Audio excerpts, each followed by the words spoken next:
Одамна беше. Колку саботи? Ја не имаше од Сабајле, може би цел месец. Застанавме во 12 стих од 14 глава Откровение. Тројната ангелска вест ја проучуваме.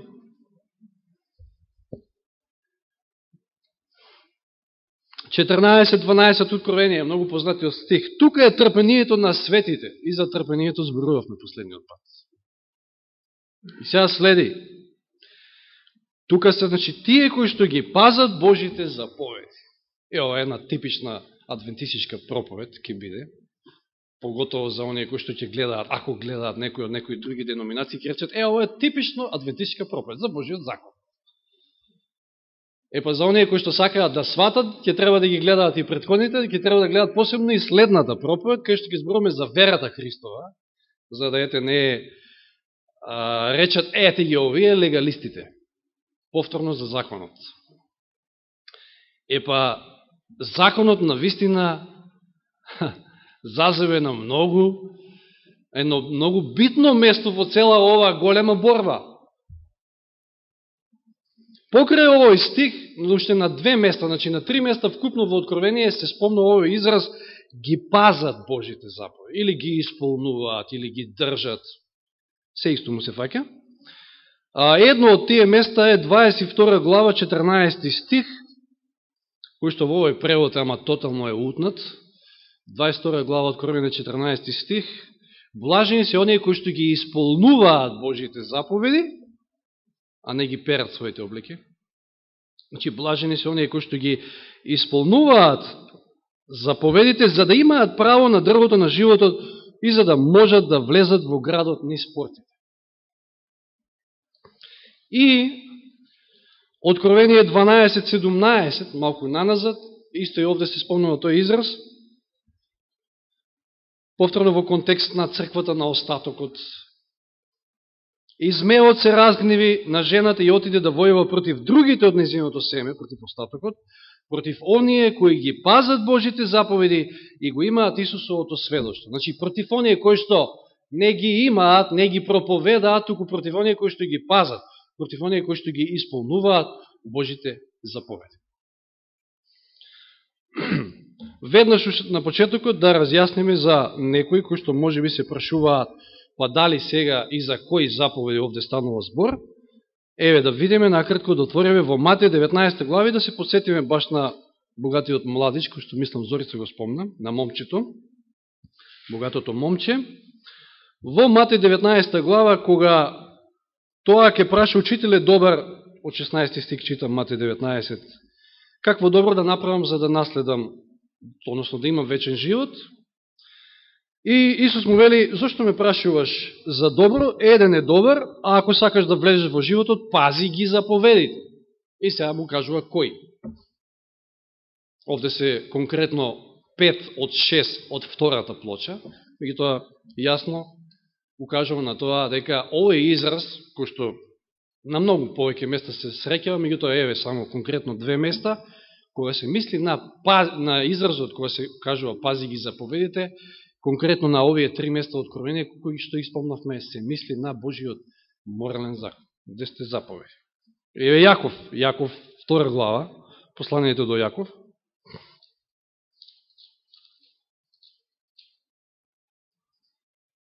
Втора глава, 10-11 стих. Зашто кој го пази целиот закон, значи овде закон, значи често пати се среќава изразот закон или заповеди, кој го пази целиот закон, а се сопне само ведно, станува виновен за се. Зашто оној кој рекол, и сега, не прави прелюба, рекол и не убивај, и така натаму, и така натаму. Значи, повторно аудира и Јаков овде, јасно кажува, на Божиот закон, на 10 Божи заповеди. И сега, ако се вратиме во Откровение 12 глава 17 стих, значи во контекст на последните случувања, во тоа што ќе се случува на црквата на остатокот, овде гледаме дека змеот толку многу е гневен на жената и поготово на оние од остатокот затоа што ги пазат Божите заповеди. Значи, ѓаволот е гневен на група на луѓе, на мала група на луѓе, секој што остатокот е мал, остаток затоа се нарекува, кои што ги пазат Божите заповеди. Ѓаволот е гневен на Божите заповеди. Ѓаволот е гневен и на Бога. Од кога, од каде и зошто? Ајде да се посетиме во Езекијел 28:14. Езекијел 28 глава 14 стих. Што беше ѓаволот, односно Луцифер, пред својот пат? Овој стих велите: поставив како раскрилен херувим заштитник. Беше на Светата Божја гора, одеше среде огнено камење. Луцифер беше херувим заштитник. Ако отвориме во Излез, 2 Мојсеева, 25 глава, кај што ги гледаме инструкциите што Бог ги дава по тоа како да се изготви и да се направи ковчегот на заветот и односно оној престол на милоста или очистувалиште, како што е наречено овде во овој превод, еве што читаме, 25 глава Излез, од 17 стих. Очистилиштето направи го исто така од чисто злато, нека биде долго 2,5 лакти, така натаму, и скови, 18 стих, и 2 херувима од злато за двата краја на очистилиштето, што е престолот на милоста, ковчегот на заветот, како сакате, направи еден херувим за едниот крај, а другиот херувим за другиот крај. Прицврсти ги на двата краја на очистилиштето да составуваат еден дел со него, значи исцело. Херувимите нека ги расшират своите крилја во височина така што ќе го засолнуваат со крилјата очистилиштето. Или престолот на милост. Каде бил поставен Луцифер? Како прво, како најубаво создание, веднаш до Божиот престол. Да го закрилува, да го заштитува. А што се наоѓа во основата на Божиот престол? Што се наоѓа во ковчегот? Е многу лесно прашање за еден адвентист. Но ајде да видиме што се наоѓало. Второзаконие, 10 глава. Што е основата на Божието владење? Што е основата на владењето на било која влада? Второзаконие 10 глава 4 и 5 стих.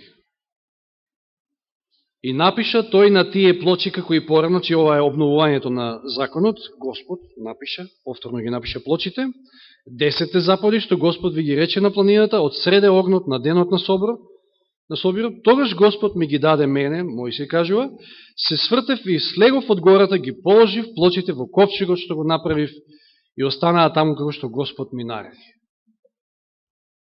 Во основата на Божиот престол е Божиот закон.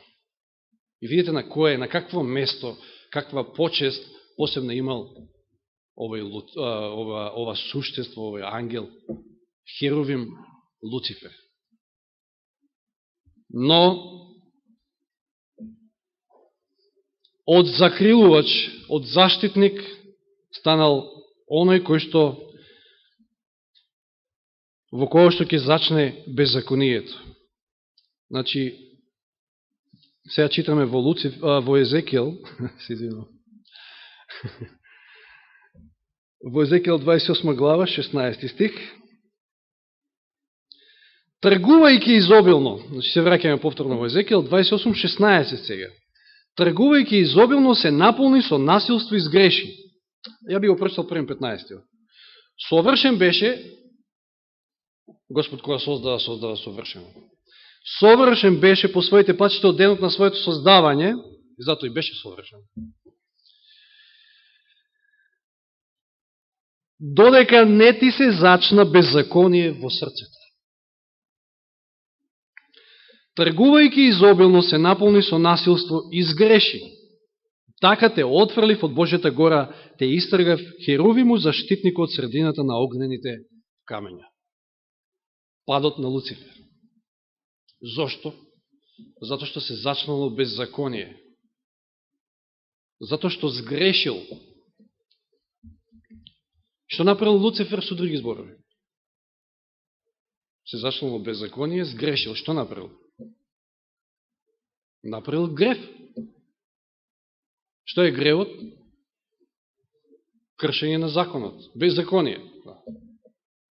Беззаконие во овој превод, има уште по-јасни преводи кај што се вели, децидно се кажува дека тоа е кршење на законот. Че Луцифер го прекршил законот. И знаете, ова кога вели овде тргување, што бил трговец Луцифер? Со што тргувал? Овој збор, тргувајќи, има исти корен како и зборот што ќе го најдеме во Левит, Левитската книга, 3 Мојсеева, во 19 глава, 16 стих.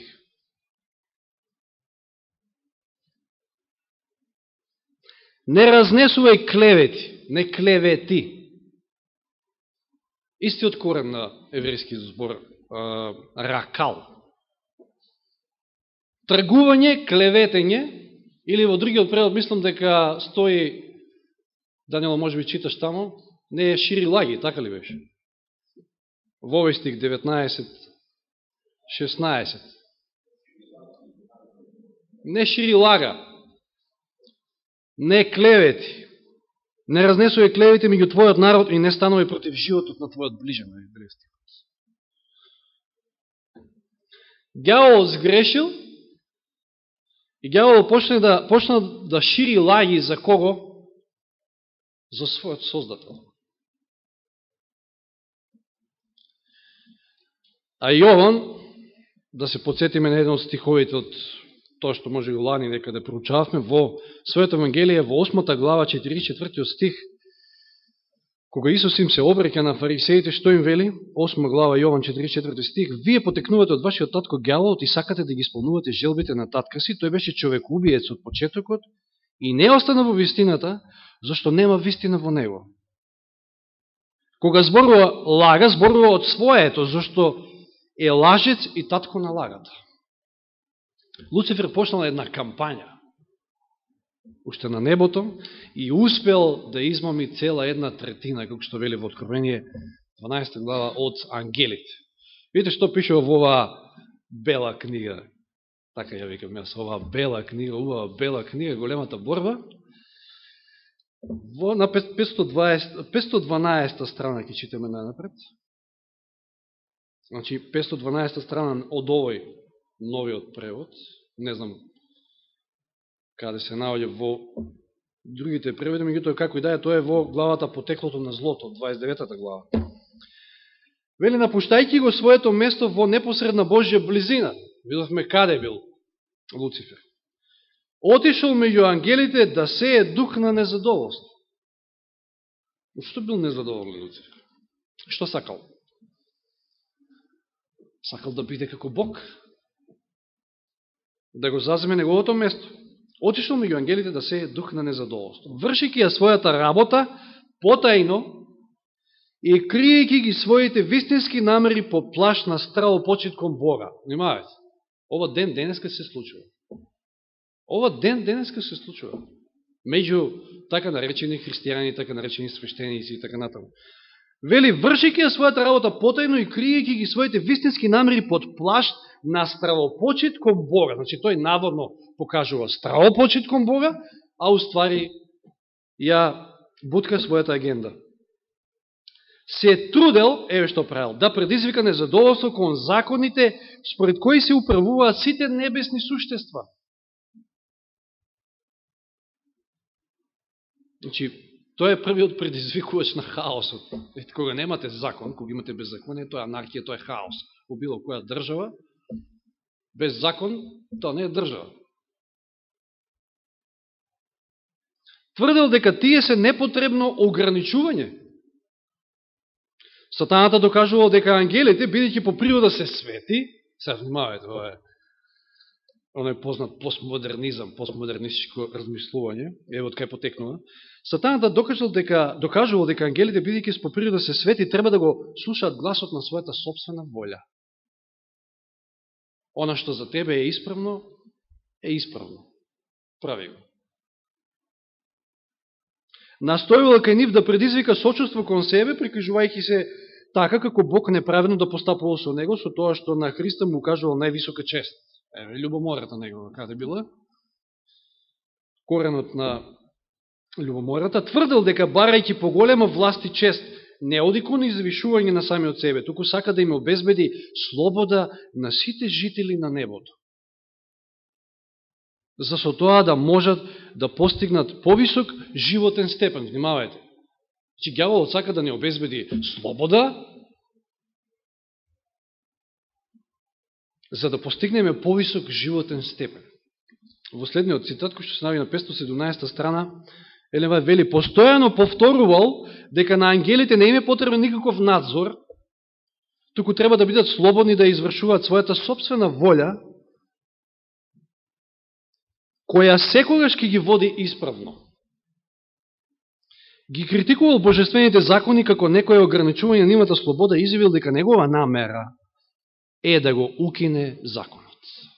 Еве која била неговата намера. Значи, за да срушиш нечија власт и влада, треба да го срушиш законот. Па да поставиш некој свој закон.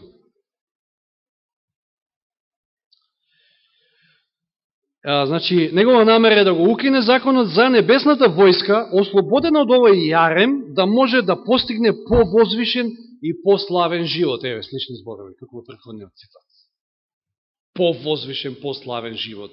Не ве потсеќа ова на првото искушение во кое паднале нашите прародители Адам и Ева. Значи, Луцифер од небото с целата оваа агенда, потоа ја префрла и на земјата и успева, за жал, да ги бутне во грев, во беззаконие, во значи, бунт против Бога, нашите прародители, од кои што сите ние водеме потекло. Ја имаме таа грешна природа. Але да отвориме во Битие 3 глава, значи 1 Мојсиева 3 глава, познатиот текст, од 1 до 5 стих, како тоа Луцифер преку змијата успел во својата намера. И да ги видиме повторно пресликани овие негови размислувања, овие негови намери, од небото и овде на земјата. Змијата беше полукава, вели текстот, од сите полски животни, што Господ Бог ги направи. Таа е рече на жената, на Ева. Вистина ли дека Бог рекол, не ке јадете од ниедно дрво во градината? Бог не рекол такво нешто, меѓутоа за да ја наведе на муабет, кажал вакво нешто. Вистина ли дека Бог рекол дека нема да јадете од ниедно дрво во градината? Не треба да јадете. Па што ќе умрат од глад? Што ќе јадат? Жената рече на змијата сега, нормално, за да предизвикаш некого на разговор, да ти одговори, со одветен начин еве овој, еве лукавштината на ѓаволот. И жената му одговора на змијата, смееме да јадеме плод од дрвото во градината, од дрвата во градината, само за плодот на дрвото што е среде градината, Бог рече, не јадете од него. И не допирајте го за да не умрете. Ова Господ не го рекла, ама која ќе ве вовлече ѓаволот во муабет, во дискусија, тука веќе ви има на своје тло.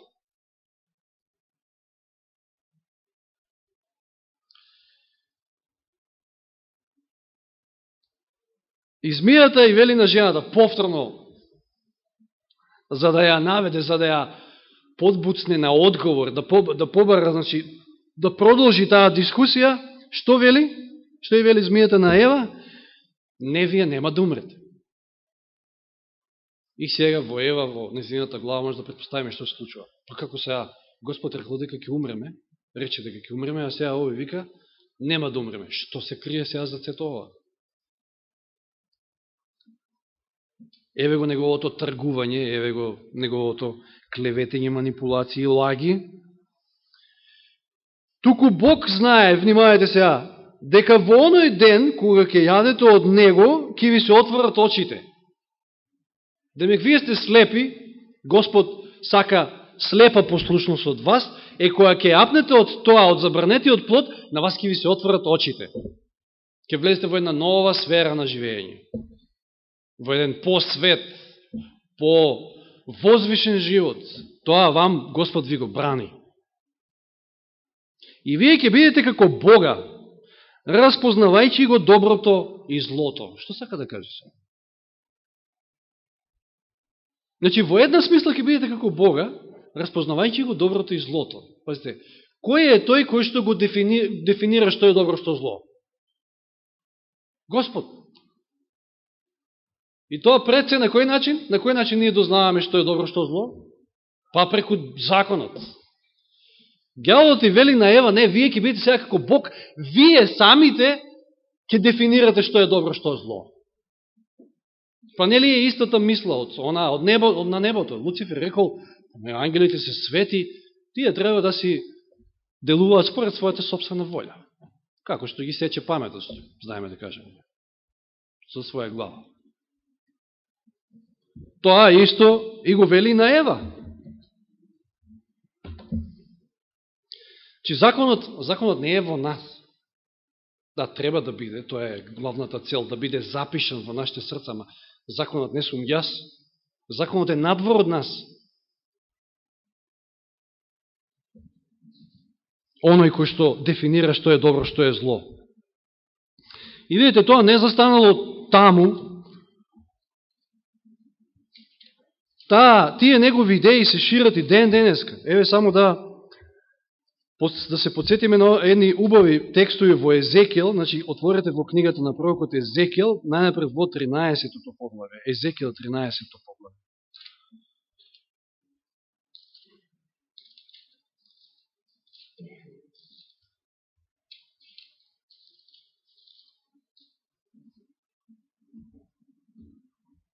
Читаме за тоа какво слово му дошло на овој Божи пророк, на Езекијел, за тоа време, меѓутоа да пресликаме и за во наше време.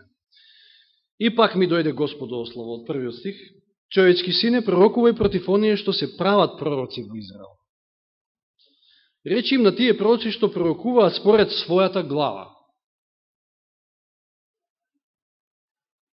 Чии биле овие приврзаници? Чија идеја следат? Ѓаволот. И тие пророкуваат вака, чујте го Господовото слово. Господ Бог зборува вака. Уствари, добро, тоа е веќе, се извинувам, тоа се зборовите на Господ преку пророкот, вели, чујте го Господовото слово, тие, таквите пророци. Господ Бог зборува вака. Тешко им на безумните пророци кои што го следат својот дух, својот памет, а ништо не гледаат. Интересно е овде, Господ сака да каже дека оние кои што одат и прават како што ги сече паметот, тие не живеат некој повозвишен и посвет живот, туку тие се слепи. А ѓаволот рекол, ќе ви се отворат очите. Тие твои пророци Израелу секако лисици меѓу урнатини. Но зашто лисици ги нарекува?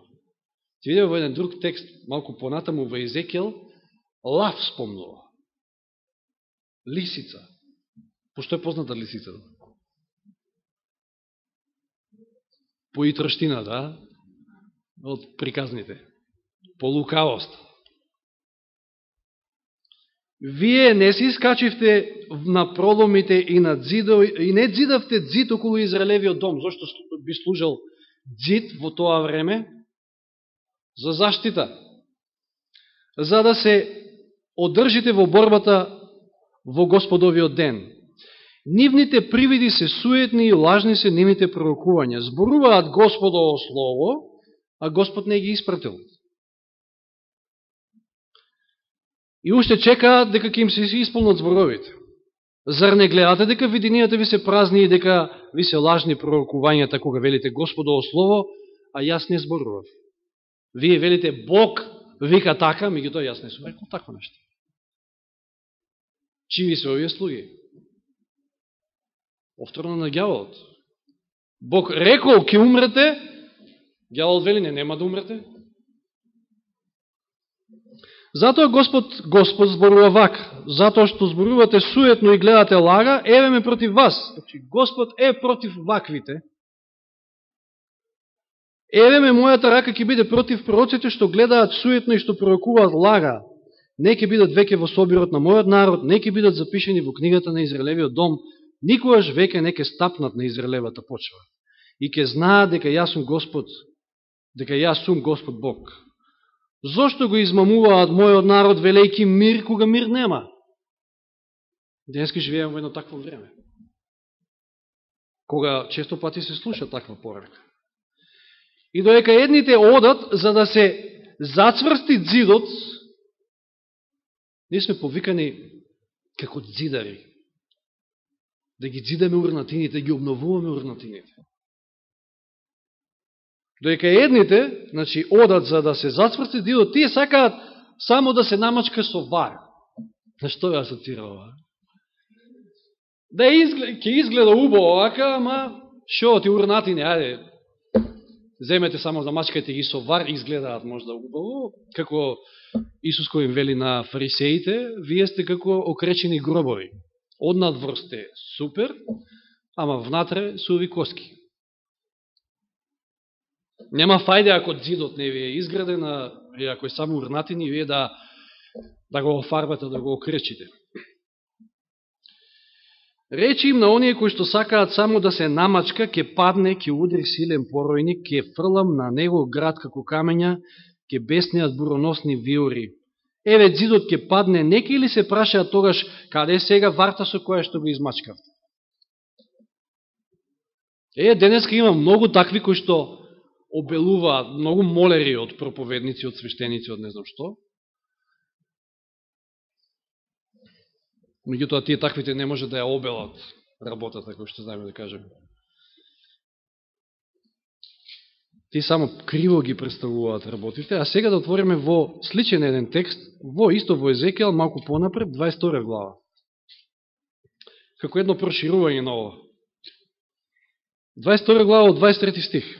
Ми дојде Господово слово, повторно Езекијал кажува, Господ му се јавува и му вели: човечки сине, речи уште, ти си земја уште не е очистена, која што не ја изми дождот на гневниот ден.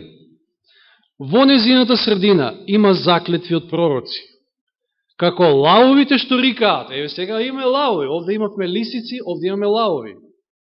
Знаеме кој беше представен како лав, што рика.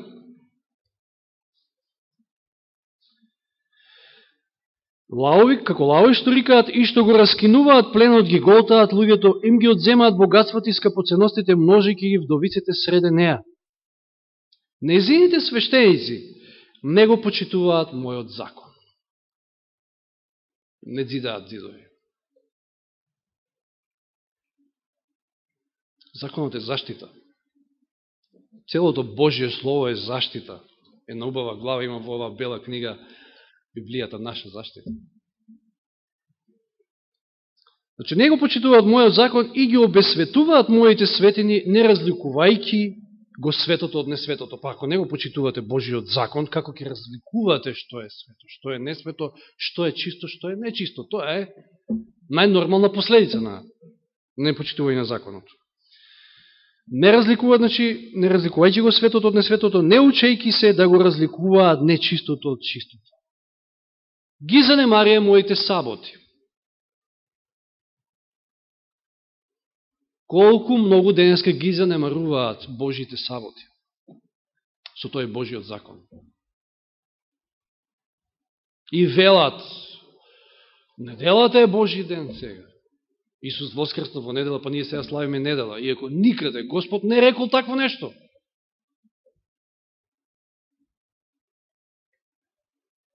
Без чест сум во нивната средина, замислите се. Тие го слават, наводно, Господа, меѓутоа Господ е без чест во нивната средина. Нејзините старешини, значи видите имате пророци, тука свештеници, старешини, како волците што го раскинуваат пленот, лисица, волк, лав. Убав опис. Како волците што го раскинуваат пленот и што пролеваат крв, ги упропастуваат луѓето лакоми на добиток. А незините пророци сето тоа го премачкуваат со вар. Со белило, овде вели. Исто. И го покриваат со суетни видења и со лажни пророкувања, велејки, Господ Бог зборува вака, а Господ не рече така. Народот на земјата пак прави, затоа што не го почитуваат законот, обесветене, прави насилства, секакви насилства, грабежи, го гнетуваат сиромашниот и бедниот, и придојденикот го гнетуваат без право. Барав меѓу нив некого за да ги подигне зидовите и да застане на пробоите пред мене во одбрана на земјата, та да не ја сотрам и не најдов никого, жалосно. За Израел во тоа време, Жалосно за денес, ако е тоа така. И затоа го излеав својот гнев врз нив, па ги сотрев со окнот на својата јарост. Врз кого паѓа Божиот гнев овде? Врз оние кои што не го почитуваат Божиот закон, кои што ги заборавија саботите, кои што не учат што е свето, што е несвето, што е чисто, што е нечисто. Туку учат, ја тераат она агенда на ѓаволот. Тоа што е добро за тебе е добро. Како те сече паметот, така прави.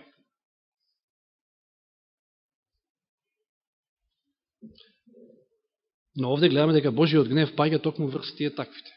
Лажни свештеници, пророци, па и во Новиот Завет. Заем Исус не кажал и не предупредил во второ послание до Коринќаните, 11 глава. Второ послание до Коринќаните, 11 глава. Од 13 стих. Зашто таквите луѓе се лажни апостоли и измамливи работници кои се преправаат во Христови апостоли. И ова не е чудно воопшто, зашто самиот Сатана се преправа во ангел на светлината. Со плашт, навидум покажувајќи понизност, почитувајќи го Господа и така натаму. Тогаш не е ништо големо, ако и неговите слуги се преправаат во слуги на правдата, но нивниот крај ќе биде според нивните дела. Во оној оган од суфр и оган.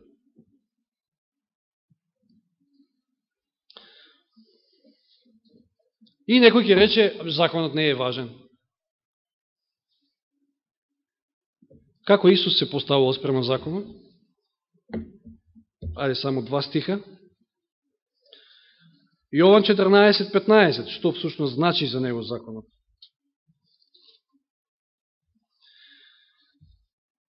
Ако ме любите, ќе ги пазите моите заповеди. А денеска сите се полни во своите усти. Ние го любиме Господа, ние ова правиме, ние ова направиме за Господ. Ако ме любите, ќе ги пазите моите заповеди. Колку едноставен стих. И што е тука току теолошки тешко длабоко да се разбере. Или во Јован 15:10. Ќе останете во мојата љубов ако ги запазите моите заповеди, како што и јас ги запази заповедите на мојот татко и останав во неговата љубов. Исус не оставил совршен пример. Сличен стих како и претходниот. Значи, ќе останете во мојата љубов. Ако ме любите, ќе ги пазите заповеди. И ќе останете во мојата љубов ако продолжите да ги пазите заповеди. Како што јас тоа го правев. Што рекол Јован во посланието, прво свое послание, значи прво Јованово послание,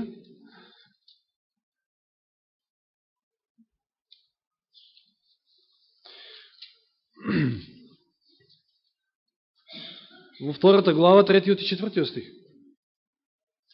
И по тоа знаеме дека сме го познале, ако ги пазиме неговите заповеди. И многу јасен 4 стих. Кој вели го познав, а не ги пази неговите заповеди, лажете и вистината не е во него. Значи пак со лукавиот, со лажгото. Сега во Матеј 7 глава му доаѓаат, па ние во Твое име проповедавме, евангелизации држевме и така натаму, и така натаму. А Исус им вели, одете од мене, не ве познавам, вие кои што правите беззаконие. А овде вели, кој вели го познав, а не ги пази неговите заповеди, лажете. Исус не ги познава таквите, вели, не ве познавам, вие кои што правите беззаконие, вие кои што го кршите законот. Или во 5 глава 3 стих од 1 Јованово, зашто ова е љубовта Божја, да ги исполнуваме неговите заповеди, а неговите заповеди не се тешки. И не е во прашање легализам, ќе видиме следната сабота. Ние сме виделе веќе и знаеме, но следната сабота, затоа што ќе зборуваме за верата Христова, ќе видиме како тоа не се тешки Божите заповеди. Но сега да се посетиме уште еднаш во контекст на последните настани. Библиските пророштва кажуваат дека токму малиот рок, кој што е наречен во второ послание со Солуњаните човек на беззаконието, И не случајно. Што прави? Значи, второ послание до Солуњаните, 2 глава, да отвориме во тој познат текст. Второ послание до Солуњаните, 2 глава, од 3 стих. Никој да не ве измами, значи нема да дојде Господовиот ден, се доека не се случи да дојде до отпаѓање и не се појави човекот на беззаконието, синот на погибелта, кој се противи и се воздига на се што се нарекува Бог или светиња, така што ќе седне во Божиот кран и ќе се представува себе си като тој е Бог. Чија е оваа агенда повторно? Од почетокот. На Луцифер. Тој е тој кој што сака да седне на Божиот престол. Не помните ли дека ви го зборував ова уште кога бев кај вас и сега знаете што го задржува за да се појави тој допрва во свое време, зашто тајната на беззаконието веќе действува, само да се отстрани од средината оној кој сега ја задржува и сега ја задржува. И во ова наше време се уште ја задржува, меѓутоа не за долго. И тогаш ќе се јави беззаконикот кога Господ ќе го убие со здивот на својата уста и ќе го уништи со појавата на своето доаѓање. Затоа што тој е беззаконик, за жал. Таквите така ќе завршат. Тој е малиот рок, кој што во Данило, во книгата на пророкот Даниел 7.25 кажува дека ќе... Ајде да прочитаме. Даниел 7.25. Тој ќе хули на Севишниот, ќе ги сотрува светите на Севишниот, ќе помислува да ги измени времињата и законот. И тој го направил, не само што помислувал. И светите ќе бидат предадени во негови раце за едно време, за 2 времиња и за половина време. Малиот рок, човекот на беззаконието, нема му смета Божиот закон. На Луцифер му смета Божиот закон. Божиот закон е во средиштето на големата борба. Не можете да го заобиколите никако. Откровение 12 глава, да отвориме пак во тој текст, но доека стигнеме до 17 стих и читаме први 13 и 14. И кога змеот виде, ѓаволот, види дека е фрлен на земјата, почна да ја гони жената, црквата, која што го роди машкото. На жената пак и ги дадоа 2 крилја на големиот орел, за да одлета во пустината на своето место, каде е хранета за едно време, за 2 времиња и за време и пол. Еве го истиот овој период, како и во Даниел 7.25, настрана од лицето на змијата. 17 стих. И змеот се разгневи на жената и отиде да војува против другите на незиното семе, против оние кои што ги пазат Божите заповеди. Малиот рок, човекот на беззаконието, се дрзна да го смени Божиот закон, но Бог има свој народ, Бог подига свој народ токму во тоа време, на крајот од тие 1260 години, кои што ги пазат Божите заповеди и го имаат Исусовото сведоштво, кој што е духот на пророштвото. Ѓаволот е луд, ѓаволот посебно ги има на удар оние кои што ги пазат Божите заповеди и оние кои што ги имаат и духот на пророштвото. И тоа е многу на удар во денешно време.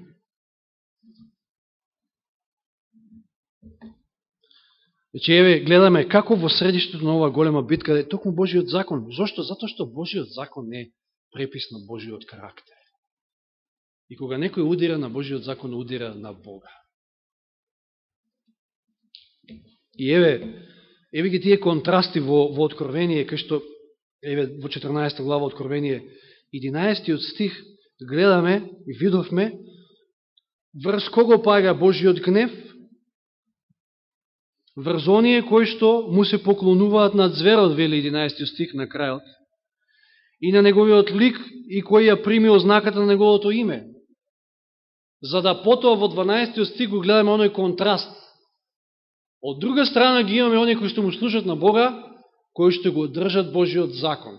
Оние кои што го следат зверот, се оние на кои што им смета Божиот закон. Оние кои што сакат да живеат како што и да творат она агенда на ѓаволот, што на самиот почеток, кој што рекол, живеј како што ти угодно така живее, според твојата волја. Или еве тој контраст го имаме и во 22 глава Откровение 14 и 15 стих. 14 веќе го прочитавме, да го прочитаме пак. Блажени се оние кои што го држат Божиот закон или ги исполнуваат Божите заповеди, за да имаат право на дрвото на животот и за да можат да влезат во градот на спортите. Тие ќе бидат во градот, а оние кои што ќе бидат надвор, ќе бидат кучињата, вражалците, блудниците, убијците, идолопоклониците и секој кој ја сака лагата и лаже. Секој оној кој што го крши законот, со други зборови. Или Откровение 21 глава, 7 и 8 стих, повторно контраст. И ете, доаѓам скоро, блажен е оној кој ги пази пророчките зборови на оваа книга, и јас, Јован, сум тој, се извинувам, 21 глава, читам погрешен стих, 7 и 8 стих. Кој победува, го наследува ова, и јас ќе му бидам Бог, и тој ќе му биде син. А на штрашливците, и на неверните, и на гнасните, и на убијците, и на блудниците, и на вражалците, и на идолопоклониците, и на сите лашци, нивниот дел име во езерото, кој гори со оган и сулфур, тоа е втората смрт. Кој победува? Оние кои што го творат, оние кои што го држат Божиот закон, оние кои што со Божја помош нормално го победиле гревот и го држат Божиот закон со Божја помош. Христос преку нив. За тоа како? За да не должам понатаму и за да не испадне дека сме легалисти, ќе видиме во следното продолжение, кое ќе зборуваме за верата Христова. Значи, Божиот законите како е битен. Не може таму да се чепка од едноставна причина што сеќавате кој го запише Божиот закон на плочите. И зошто од цела Библија, кај што Господ вдахновил своји слуги, пророци, овчари, не знам се, каков тип на луѓе да ги запишат Божите зборови, меѓутоа за тој дел, кај што Божиот закон е прашање, тој сам со свој прст го запиша. И тоа на камени плочи. Божиот закон е непроменлив, Божиот закон е исто што и Бог, во смисла на тоа дека тоа е препис на неговиот карактер. И целата битка, целата борба е токму тука всушност. Ѓаволот сака и цело време тоа го прави, да го наклевети и го клевети Господа, дека тој е лажец, дека тој е тиранин, дека никој не може да го држи законот, а Господ, гледаме да овие стихови, дека на крајот, низ целиот период на историјата, имал свој народ и ќе има на крајот посебно народ кој што ќе го одржи законот, кој што го одбрани неговиот карактер. Нека му е слава на Господа. Амин.